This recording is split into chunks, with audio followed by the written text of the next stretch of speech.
Ukuphupha umkhawulo ongabonakali kungakhathaliseki ukuzama kwakho, okubekela imingcele ingcebo yakho, uthando lwakho, nenjabulo yakho akunzima. Lo mkhawulo awuvela ngaphandle, ukhona ngaphakathi kwakho. Cabanga ngokuthi ungawubuyekeza kanjani kulezi nsuku eziyisikhombisa nje, uvule indlela yokuphila obungazicabangi. Ngichitha iminyaka ngifuna izinto ezahlukene, ngikholwa ukuthi umsebenzi omningi, izifundo eziningi, nokuzinikezela okukhulu kuzoletha ushintsho. Kepha, ngangikhohlwa ukuthi ngangigxumela emaqabunga, kuyilapho impande, umbono wami ngami, ihlala ingashintshi. Ngithole isisindo esingaphakathi, njengokusebenza kwe-thermostat, esilawula imali yami, uthando lwami, ukuzethemba kwami, nenjabulo yami. Lesi sisindo, njengoba injini yendiza isebenza ngokuzenzakalelayo, iyalidela izifiso zami, amazwi ami, ibeke impilo yami ngendlela engiqonda ngayo. Kungakho abaningi bephila ezigcawini eziphindaphindayo. Intuthuko yesikhashana ilandelwa ukubuyela ekuqaleni. Akuyona inhlanhla embi noma ukungabi namasiko kuphela, isisu sokuzenzela esenza umsebenzi waso. Uma uhlelo lwakho lwangaphakathi lungakuniki ukubaluleka okuningi, yilokho nje ongakwamukela. Cabanga ngomuntu onquma ukunciphisa isisindo. Uyakushintsha ukudla kwakhe, aqale ukwenza umzimba, alahlekelwe yisikhwama, kepha ngemuva kwezinyanga ubuyela esisindweni sakhe sangaphambili. Noma umuntu oqasha isikhathi esithile, kodwa ngokushesha uthola izindlela zokusebenzisa konke, cishe angaqapheli. Lamakhono awenziwa ngokwazi, awukubuyiswa kwe-thermostat, ngokuzenzakalelayo ukugcina izinga elifanayo. Ngikwazile lokhu ngokuqhathanisa impilo yami neyezinye izimbangi. Ngibonile abantu ababebonakala bengasebenzi kanzima, kepha bethuthisa, nabanye ababezinikezela ngokugcwele, kepha babehlala benqaba.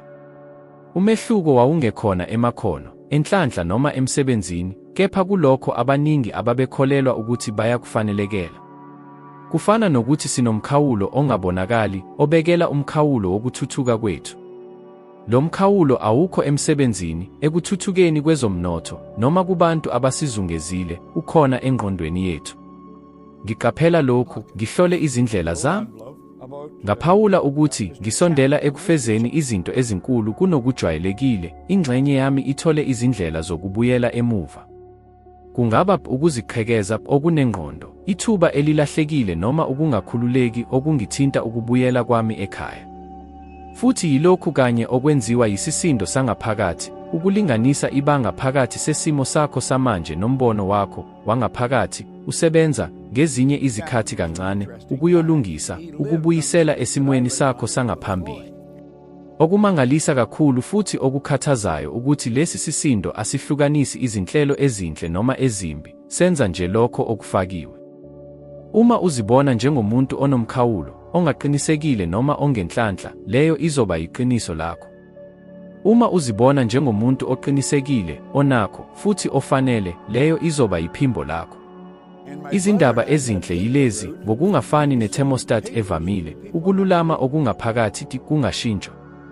Ukwenza lokhu, kudingeka uyeke ukulwa kuphela nezibonakaliso futhi ubhekane nesizathu, indlela ozibona ngayo. Kusukela ekuqondeni lenqubo, impilo ishintsha umbono. Uqaphela ukuthi awuyalelwe ukuphiliza izindlela ezifanayo. Kufana nokuthola incwadi yokuqondisa yesistimu yakho yangaphakathi. Ngokulungisa le thermostat kumazinga aphezulu, into ephawulekayo kwenzeka, izenzo zakho, izinqumo zakho, nethuba elivukayo, lihambisana nalombono omusha. Impilo iyeka ukuba ukulwa okuqhubekayo nezimo futhi ibe ngumdlalo wangaphakathi ongawunqoba. Esikhathini esithile empilweni yami, ngangikholwa ukuthi ngingenawo amathuba afanele. Umsebenzi ofanele noma umuntu ofanele. Ngangisebenza emnyangweni womlilo, ngithola imali encane, ngibanjwe iqhaza elalibukeka lingashintshi, futhi ngangingenalo ithemba lokuphuma. Kwakukulahleka, noma ukungabi nazifiso, inkinga yayijulile, ngangingakwazi ukuzicabanga ngiphila ngendlela ehlukile. Kwakufana nokuba udonga olungabonakali olubeka umkhawulo wami, futhi njalo uma ngizama ukuluqeda, okuthile kungithinta ukubuyela. Kwakuyilapho umuntu angipha khona incwadi ethi Think and Grow Rich. Lawo maqephu angikhombise okuthile engangilokuqala ukubona. Siyiphatha izinkolelo nezimikhuba yengqondo ezakha iphethini ekhahlela impilo yethu. Ayidalwa kuphela ngamava ethu, kepha nangezindaba, imibono nezinkolelo ezithathwe kusukela ebuntwaneni. Siwafa izindlela zokuphila zomndeni, ezobuciko, nesikole, futhi kaningi siphila singazibuzi. Ngabona ukuthi iphethini yami yakhiwe ngokususelwa emikhawulweni. Ngakhulela ekuzweni ukuthi imali yayinzima ukuyithola, ukuthi abanye abantu abazalelwanga ukuba yingcebo, nokuthi impumelelo yayilungelo labambalwa. Le miqondo yangena engqondweni yami yaba imithetho ethule engangiyihlonipha ngingazi. Ngisho nalapho kuvela ithuba lokuthuthuka, ngangiyiqeda ngokungazi, ngoba yayingafani nohlelo lwami lwangaphakathi. Mhlawumbe usuzwile lokhu. Unquma ukushintsha umsebenzi, uqale ibhizinisi, ucele ukunyuka kwemali, kodwa okuthile kuveza ukungabaza, ukwesaba noma ukudangala ngaphambi kokuzamile. Lokhu kwenzeka ngoba iphethini yakho izama ukugcina izinto zihlale zinjengoba zazinjalo. Ubuchopho bufuna okujwayelekile, hayi okuhle. Kungakho abantu abaningi bephinda izindlela abazibonile kubazali babo noma kubantu abasondelene nabo, ngisho noma befunga ukuthi bazokwenza ngokuhlukile. Ucwaningo lubonisa ukuthi ngaphezulu kwamaphesenti 90 ezinqumweni zansuku zonke athonywe yingqondo engaphansi. Uma lokho okubhaliwe lapho kungambisani nemigomo yakho, akubalulekile ukuzama kwakho okuqondiwe, ingqondo engaphansi iyawunqoba njalo. Kuzokuthinta ukubuyela kokujwayelekile, okulula futhi okuphephile, ngisho noma ukuphepha kusho ukuphila ngaphansi kwamandla akho. Ngiqaphela lokhu, ngabona ukuthi akuzange kube ukufunda amakhono amasha noma ukusebenza kanzima. Ngangidinga ukushintsha uhlelo olukhulu, ngoba lwalulawula konke. Lesi shintsho asiyona ingozi, inqubo yoqobo yokushintsha. Thola izinkolelo ezingasizi futhi, ngokuphindaphindiwe, gandisa ingqondo ngezimvo ezintsha kuze kube yilapho zibe yiphethini entsha. Yilokho engangiqala ukuba ngibone njengomuntu onakho ukukhiqiza ingcebo, ukwenza izinqumo ezinkulu nokuphila ngendlela ehlukile. Njengoba lo mbono omusha wangaphakathi uqina, amathuba avele, abantu abalungile bavele ekuphileni kwami, futhi izinqumo ezazingacatshangwa ngaphambili zaba yinto evamile. Ngabona ukuthi, ukuze ushintshe impilo, kuqala kufanele ushintshe imodeli engabonakali eyakhayo. Ebusheni isikole sasiyinkundla yempi. Ngithole izincwadi ezinezimpawu eziphansi kangangokuthi zazibonakala zimemeza, akekho uhlakaniphile. Ngisho noma ngifunda kakhulu, intuthuko yayisikhashana. Izimpawu ziyakhuphuka, kepha ngokushesha ziyawohloka. Kwakufana namandla angabonakali asusa konke emuva. Ngaleso sikhathi, ngangingenalo ulwazi lokuthi lamandla ayengumbono wami ngami. Ngangikholwa ngokujule ukuthi angilona umfundi omuhle. Akubalulekile ukuzama kwami, ngoba ingqondo yami yayiqinisekisa leyo nkulumo. Yilokho okwenzeka kubantu abaningi, bazama ukushintsha umphumela, izimpawu, isisindo, imali, kepha ngaphandle kokushintsha umbono wabo ngabo, noma yikuphi ukuzuza kuyawohloka. Mangaki amakhanda usubonile umuntu ebhalisela ejimini, eqeqesha ngokuzimisela, elahlekelwe isisindo, futhi ngemuva kwezinyanga ubukeka njengoba eqhele ukuba. Noma umuntu oqasha, bese ebuyela ekusebenziseni ngaphandle kokuphawula. Akuyona ukungabi nalwazi noma isidingo, ukulawula okungaphakathi, umbono wengqondo umuntu anawo ngawe, uqondiswe ukugcina iphethini yangaphambili. Kufana nokuzama ukushintsha isiqondiso semoto ngevili elivalekile. Ngibone abangani ababebonakala befunda kancane, kepha bagcina izimpawu ezinhle kalula. Kwakuwukuchuka noma ukuhlakanipha kuphela, kwakuyindlela ababezibona ngayo. Babakholwa ukuthi bangabafundi abahle, futhi ngenxa yalokho, bafeza lokho. Ngokufanayo, omunye umuntu ozibona njengomuntu ohlala ehluleka uzothola, ngokwazi noma ngokungazi, izindlela zokuqinisekisa ukukholwa kwakhe. Isibonelo esivelele yiMike Tyson. Ufinyelele ephezulu kubocingo, wathola udumo, ingcebo nokubhalwa, kepha akakaze alungise umbono wakhe ngaye. Ngenxa yalokho, ngisho nangesikhathi esikhulu kangako, wenza izinqumo ezamenza walahlekelwa cishe konke. Lokhu kubonisa ukuthi kungakhathaliseki ukuthi uphakama kangakanani, uma iphethini yangaphakathi ingashintshi maduze noma kamuva ubuyela lapho uzizwa ukhululekile khona. Le yilona ugibe lwezinguquko zesikhashana, ukushintsha kuphela ukuziphatha ngaphandle kokushintsha igama. Kufana nokupenda udonga oluqhekekile ngaphandle kokulungisa isakhiwo. Ukupenda kungase kube khona, kepha ukwahlukana kuyaqala kabusha.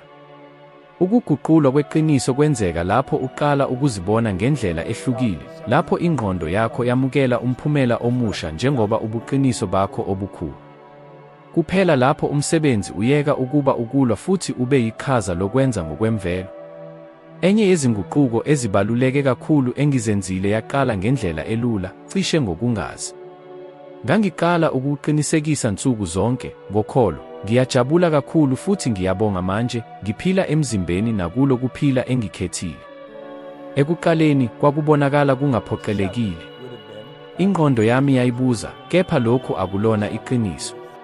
Kepha ngokuphindaphinda nokubona lesi simo, okuthile kwaqala ukushintsha. Akwazange kube khona ngokushesha, kepha ngabona ukuthi ubuchopho bami bamukela leyo mbono njengoba iyingqayizivele futhi izenzo zami zihambisana nayo. Ngikuqonde umthetho oyisisekelo wokusebenza kwengqondo. Ingqondo engaphansi ayihlukanisi iqiniso nokucabanga ngokuzimisela. Ngokuphindaphinda nokukhulisa umbono wangaphakathi ngomzwelo, uqala ukushintsha owangaphambili. Kufana nokushintsha incwadi elawula ukuziphatha nokunquma kwakho. Uma ngangingaziboni nginomkhawulo, ngingaphepha, ngingakwazi ukufinyelela ezinye izinto, lo mbono omusha ungiyehlisa ngezinqumo ezinesibindi kakhulu futhi ehambisana nalokho engangifuna ukuba yikho. Mhlawumbe usuzwile ukuthi ukucabanga okuhle kushintsha impilo. Kepha lokho okuqala ukushintsha akuyona ukukholelwa kuphela, ukubuyisela umbono ongawo ngawe, kuze kube yilapho uba sobala futhi uqonde kangangokuthi izwe langaphandle alinalo elinye ithuba lokulungisa. Lapho ngiqala ukubona njengomuntu onakho ukuthuthuka, ngiqale ukwenza izinqumo ezihlukile. Angizange ngisamukele eminye imikhawulo, angizange ngilale ezimeni ezazibhekwa njengezivamile. Okumangalisa kakhulu ukuthi amathuba avele ezingxenyeni ezingalindelekile, njengoba izwe liphendula iphethini entsha engangiyikhipha. Lokhu kuhambisana nanoma yisiphi isigaba sempilo. Uma ufuna ukushintsha ubuhlobo bakho nemali, akuzange kube ukwenza isabelomali nokuzama ukusebenzisa kancane. Kufanele uzibone njengomuntu owazi ukukhiqiza, ukuphatha nokukhulisa imali. Uma ufuna ukuguqula impilo yakho, akuzange kube ukususa ukudla noma ukwenza umzimba ngokuphoqeleka. Kudingeka ukwakha ngaphakathi umbono womuntu ophilile, osebenzayo futhi ophelele amandla.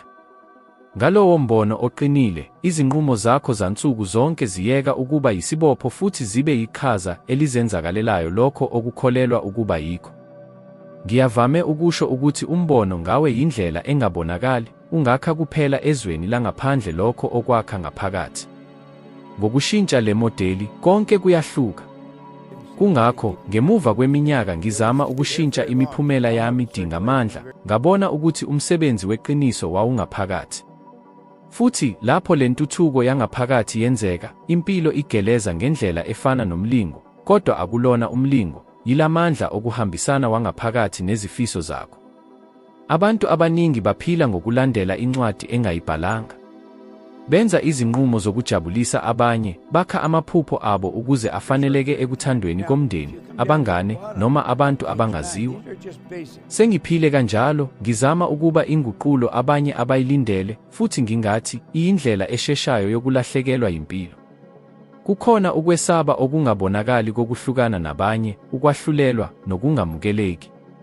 Lokhu kwesaba kumenza abaningi babe bancane, baphile ngaphansi kwamandla abo, bathi yebo, lapho befuna ukuthi baphoqe izifiso eziyoqala ukushintsha konke. Ngezikhathi ngibonile ukuthi ukuphila ukuze ujabulise wonke umuntu kuyimpi elahlekile, ngoba kuzohlala kukhona ohlwaya, kungakhathaliseki ukuthi uzame kangakanani ukuba ophelele emehlweni abo. U-Oscar Wilde wayeqinisile lapho ethi ubugovu akuyona ukuphila njengoba sifuna, kepha ukulindela ukuthi abanye baphile njengoba sifuna. Leyo mivimbo yangenza ngibuye ngicabange ngesimo sami. Ngiqonde ukuthi ngesikhathi ngikhathazeka ngokwamukelwa kwangaphandle, ngangingenakuthola ukuthula kweqiniso. Intengo yokuphila ngaphansi kwemithetho yabanye iphezulu kakhulu, ibiza inkululeko yakho, ubuqiniso bakho, ekugcineni injabulo yakho. Isibonelo salokhu siningi. Abaculi abaningi, abagijimi nabaphumelelayo balahlekelwe yikho konke ngokungakwazi ukuthembeka kubo ngaphansi kwengcindezi yangaphandle. U-Amy Winehouse uyisibonelo esibuhlungu. Ikhono lakhe lalingangabazeki, kodwa okulindelekile, ukugxeka nokukhononda kwakhe kwamenza wabhekana nendlela eyaphela ngokukhahlela. Lokhu yingozi yokungalungisi umbono wakho nguwe, uba nomkhawulo ekucabangeni komuntu wonke futhi uhlala uphendula lokho okwenzekayo, kunokwakha ukuphila ofuna ukukuhlangabezana nakho. Lapho ngiqiniseka ukuphila ngemithetho yami, konke kwashintsha. Ngangiqala ukwenza izinqumo ezisekelwe kulokho okwakwenza okwakuyiqiniso kimi, hayi kulokho okwakubonakala kwamukeleka kubanye. Ngokuthakazelisayo, lokhu akuzange kungisuse kubantu abalungile, empeleni kwangisondeza kubo. Ukuxhumana kwaba yinto eqotho kakhulu, ngoba ngishiye ukuzama ukuba inguqulo engiyenzile futhi ngaba mina ngokwami. Lesi shintsho asiyona into esheshayo. Ekuqaleni ukusho cha kuzoba ukungakhululeki futhi ukukhetha indlela ephambene nezeluleko kungaveza ukungabaza. Kepha lokhu kungakhululeki kuyisibonakaliso esihle. Kusho ukuthi uqhekeka nezinye izindlela futhi ulungisa ukululama kwangaphakathi kokuphila okukhambisana nalokho oyikho ngempela. Lapho uyeka ukuphila ukuze ujabulise futhi uqale ukuphila ukuze ubonise izinkolelo nezifiso zakho, okuthile okukhazimulayo kwenzeka, ukuzethemba kukhula, izinqumo ziyaqina, futhi ukuphila kuzuza ukunambitheka kwenkululeko engenakwenziwa yilokho okwamukelwayo ngaphandle. Ekugcineni, yileyo nkululeko eyenza yonke imizuzu ibalulekile. Kwakukhona isikhathi lapho ngibona khona ukuthi abantu abaningi abaphumeleli ngenxa yokungabi namakhono. Kepha ngoba bacaphuka amandla okulungisa okuncane kwansuku zonke. Siye silindele imicimbi emikhulu ukuze sishintshe impilo, umsebenzi omusha, ifa elingalindelekile, noma inhlanhla, futhi singazi ukuthi yizenzo eziqhubekayo, eziphindaphindwayo nsuku zonke, ezikhahlela ukuba yikho kanye esiyikho. Kufana nomfula, amanzi awadali ihlombe ngosuku olulodwa, kepha ngokuhamba kwesikhathi ayahlukanisa idwala kuze kube yilapho kwakha okuthile okukhulu. Ngiqonda lokhu, ngiqale ukubuza, yiziphi izinto engiyenzayo nsuku zonke, ngingacabangi ezakha iqiniso lami. Ngabona ukuthi iningi lezimikhuba zami liyizinqumo engingazikhumbuli ukuthi ngizenzile. Ukudla kwasekuseni, izingxoxo engangiqala nazo, izinkolelo engangibuye ngizichaze konke lokhu, ngokuthula, kwangiphethela endaweni ethile, futhi kwakungelona lokho engangikufuna. Yilapho nginquma khona ukushintsha isu, esikhundleni sokulwa nezinguquko ezinkulu ezangikhathaza futhi zangiqeda amandla, ngiqale ukulungisa lokho okubonakala kungabalulekile, kepha ngokuhamba kwesikhathi kuzobe kungumuntu ovukayo. Mhlawumbe usuzwile okuthile okufanayo. Uqala iprojekthi ngamandla amakhulu, uthatha izinyathelo ezinkulu ngesonto noma amabili, kepha lapho injabulo yokuqala iyaphela, konke kuyawohloka. Kungoba izinguquko ezinkulu zidinga amandla amaningi, futhi ingqondo, ukuze izivikele, iye yasisusa ekuthula. Yamukela futhi leyo zenzo entsha iqhubeka ikhahlela iphethini yakho. Ngiyakuthanda ukucinga ngalokhu njengotshalomali olunezindleko ezihlanganisiwe. Ekuqaleni, kubonakala sengathi akukho lutho oluyenzeka, kepha ngokuhamba kwesikhathi, ukugcwala kukhahlela ukuqhuma okukhulu. Ucwaningo lubonisa ukuthi ukushintsha kuphela umkhuba omubi ngomuhle, ogcinwe izinyanga, kungathinta kakhulu impilo yomzimba, emizwelo nezezimali. Yilowo mbono ongakhange uqaphele ezinsukwini zokuqala, kodwa ongenakungenwa ukumangala isikhathi eside. Kimi, lokhu kwaqala ngokulula, ukufunda imizuzu 10 ngosuku ngokuthuthukiswa komuntu siqu. Izinsimbi eziyishumi azibalulekile, akunjalo. Kepha le miphumela 10 ivule izindaba ezintsha, izinqumo ezintsha, futhi ekugcineni, amathuba amasha. Ngokuthula iphethini yami yaqala ukushintsha. Futhi yilokho abantu abaningi abakudelayo, amandla okuwina okuncane kwansuku zonke, okuqoqwe, kubuye kuhle umbono ngawe. Uma ufuna ukushintsha nanoma yisiphi isigaba sempilo yakho, qala kancane. Ungadeleli amandla omkhuba olula.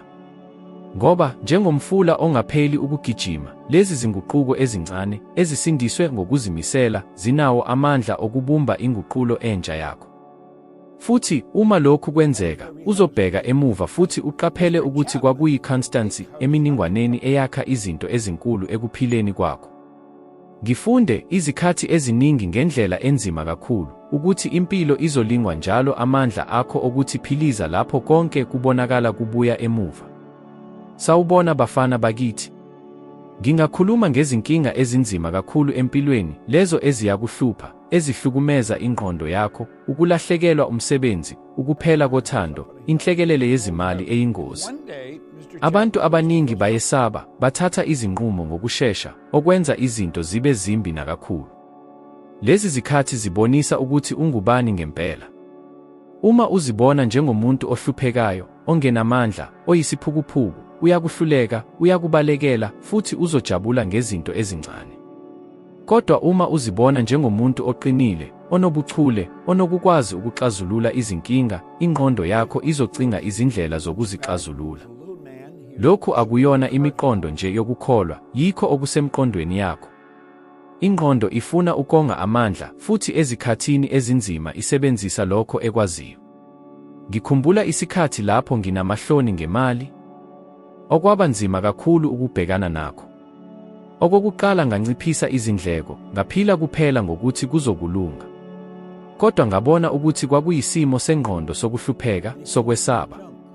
Ngase ngizibuza, uma ngingumuntu engifuna ukuba yena, ngingenza njani? Lokho kwashintsha konke. Ngase ngifuna ezinye izindlela zokuthola imali, ngacabanga ngezinto engangingeke ngizicabange uma ngingumuntu wami omdala. Angizange ngiyinqoba kuphela inhlekelele ngokushesha, kodwa ngathola namathuba amaningi. Abantu abaningi ababoni ukuthi uma ucindezelwe akuyona indawo okuyo ebalulekile, kodwa yilokho ozibona ngokwakho. Abantu ababili bangase baphefumulela isiphepho esifanayo, omunye uwa, omunye ukhula. Umehluko uyilokho okusemqondweni yabo. Ucwaningo lubonisa ukuthi ezikhathini ezinzima, ukuqina komuntu kungakhula noma kunciphe kakhulu, kuya ngokholo lwakhe nangokuthi ucabanga kahle kangakanani. Ngakho-ke, ngaphambi kokuba kuvele inhlekelele, ngoba izofika, yenza umsebenzi wokuzithanda. Zibone njengomuntu ophikelelayo, oguqula izinselele zibe yizinto ezinhle. Uma sele uqine, awusoze wahluleka, kodwa uzosebenzisa izinkinga zakho njengamandla akho. Uzobona ukuthi izikhathi ezinzima yizo ezakwenza ube yingqayizivele. Ngithole ukuthi isitha esikhulu somuntu akusona ukuhluleka, kodwa ukushiya izinto ezibalulekile kuze kube kamuva. Ukwenza izinto kamuva akusona ubuvila noma ukungabi nalungele, njengoba abantu abaningi becabanga. Kubonisa ukuthi uzibona njani.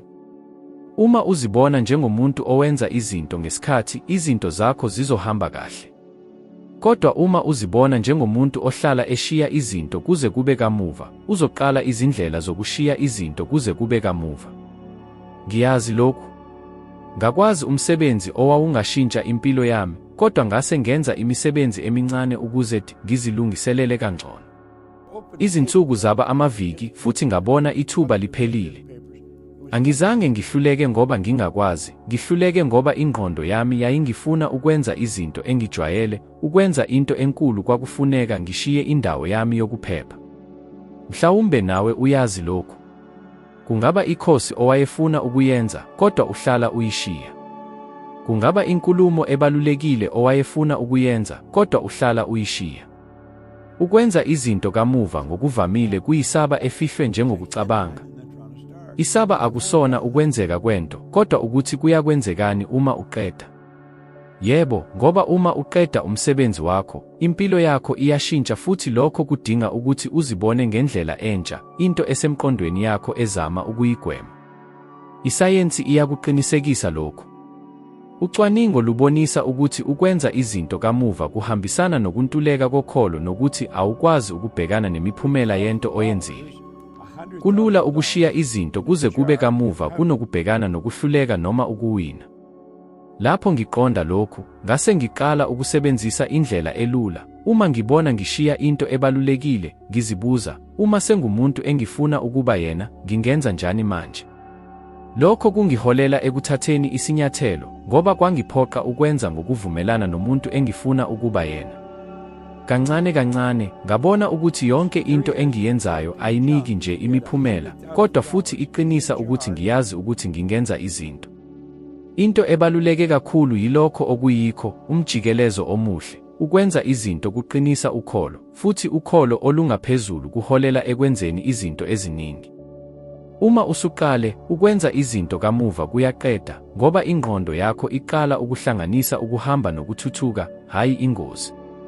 Yilokho, isinyathelo ngesinyathelo, ushiya ukwenza izinto kamuva futhi wakha ubuntu lomuntu oguqula imiqondo ibe yizinto. Ngaphambi kokuba ushintshe indlela ozibona ngayo, noma yikuphi ushintsho luzoba lwesikhashana. Manje njengoba usuqonda lokhu, masithathe isinyathelo esilandelayo. Siyabonga ngokuba lapha, sibonane.